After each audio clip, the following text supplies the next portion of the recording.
అదేవిధంగా ఈరోజు మీరు అనుకోవచ్చు లబ్ధిదారులు చాలామంది ఉన్నారు, ఏ రకంగా ఎంపిక చేస్తారని. అత్యంత నిరుపేదలు మొదటి ప్రాధాన్యత. అత్యంత నిరుపేదల్లో దళితులు, గిరిజనులు, ఆదివాసీలు, వ్యవసాయ కూలీలు, పారిశుద్ధ్య కార్మికులు, దివ్యాంగులు, ట్రాన్స్జెండర్లు, నిరుపేదలే చాలామంది ఉన్నప్పుడు ఇందులో ప్రాధాన్యత దళితులు, గిరిజనులు, ఆదివాసీలు, వ్యవసాయ కూలీలు, పారిశుద్ధ్య కార్మికులు, దివ్యాంగులు, ట్రాన్స్జెండర్, వీళ్ళకి మొదటి ప్రాధాన్యత ఇవ్వడం జరుగుతుంది వరుస క్రమంలో. ఎందుకంటే ఒక ప్రాధాన్యత అంటూ లేకపోతే రాజకీయ పైరవీలకు ఒత్తిడికి అవకాశం ఉంటుంది. ఈ ప్రాధాన్యత క్రమంలో వీళ్ళకి కేటాయించడం జరుగుతుంది. ఇదే కాకుండా ఐటీడీఏ ప్రాంతాలు, ఆదివాసీలు నివసించే ప్రాంతంలో ఆనాడు ఎప్పుడో ఇందిరమ్మ సమయంలో లేదా ఎన్టీఆర్ సమయంలో లేదా రాజశేఖర రెడ్డి గారి సమయంలో ఇచ్చిన కొద్దిపాటి ఇల్లే ఆదివాసీలకు వచ్చినాయి. నేను ఆదిలాబాద్ ప్రాంతంలో గూడాలకు నేను వెళ్ళొచ్చిన, ఆదివాసీ గూడాల్లో నేను స్వయంగా పరిశీలించిన. మా పట్టి విక్రమార్క గారు ఆదిలాబాద్ నుంచి ఖమ్మం వరకు పాదయాత్ర చేసినప్పుడు ఆదివాసీలు వచ్చి నిజమైన అర్హులము, ఇందిరమ్మ రాజ్యంలో లబ్ధి పొందాల్సింది మేము, అడవులలో ఆది మానవులలాగా ఇంకా ఎంతకాలం బ్రతకాలి, మా పట్ల మీరు కనికరం చూపించాలి, ఇందిరమ్మ ఉంటే మాకు బాధ తప్పేది, కానీ ఇందిరమ్మ వారసులుగా ఈరోజు మీరు పరిపాలనలోకి వస్తామంటున్నారు, మీరు మీ బాధ్యత నెరవేర్చండి అని చెప్పి ఆదివాసీలు, ఆదివాసీ సంఘాలకు సంబంధించిన వాళ్ళు మాకు గుర్తు చేయడం జరిగింది.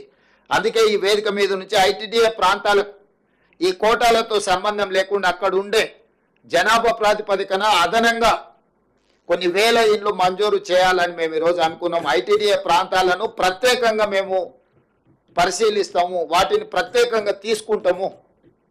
ఏంటంటే నిజమైన లబ్ధిదారులు తెలంగాణ మూల పురుషులు, ఈ ప్రాంతానికి ఈ ప్రాంత మట్టి మనుషులు వాళ్ళే.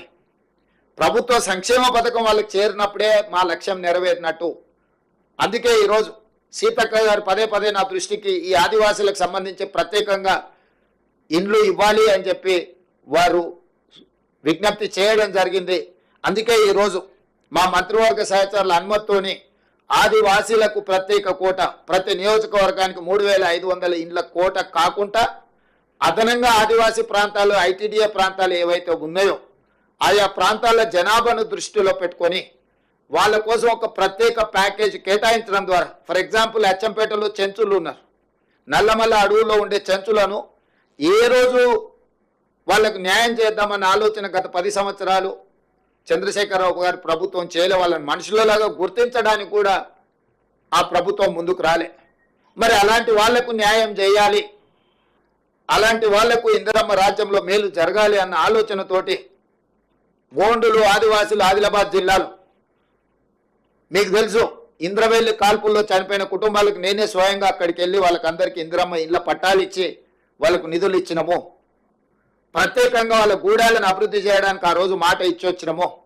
అది ఖమ్మం, భద్రాచలం కావచ్చు, లేదా ఉట్నూరు ప్రాంతం కావచ్చు, ఎన్ని ఐటీడీఏ ప్రాంతాలు ఉన్నాయో ఐటీడీఏ ప్రాంతాలను ప్రత్యేకంగా ప్రభుత్వము పరిగణిస్తుంది.